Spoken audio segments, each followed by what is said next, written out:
ఓం శ్రీకృష్ణ పరబ్రహ్మణే నమః. శ్రీమద్భగవద్గీత అథ ప్రథమోऽధ్యాయः అర్జున విషాదయోగः. ఓం పశ్యేతాం పాండుపుత్రాణాం ఆచార్యమహతీం చమూం వ్యూఢాం ద్రుపదపుత్రేణ తవ శిష్యేన ధీమత.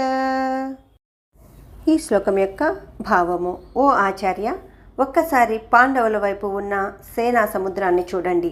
ఆ సైన్యం ముందు టీవీగా నిలబడి ఉన్న పాండవుల సర్వ సైన్యాధ్యక్షుడు ధృష్టద్యుమ్నుని చూడండి.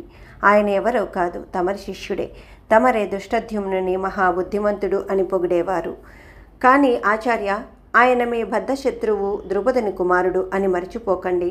మీరు తనకు చేసిన అవమానాన్ని భరించలేక కేవలం మిమ్మల్ని చంపడానికి తపస్సు చేసి ధృష్టద్యుమ్నుని కుమారుడిగా పొందాడు. ధృష్టద్యుమ్నుడు మీ శిష్యుడు, బుద్ధిమంతుడు అని ఉపేక్షిస్తారు.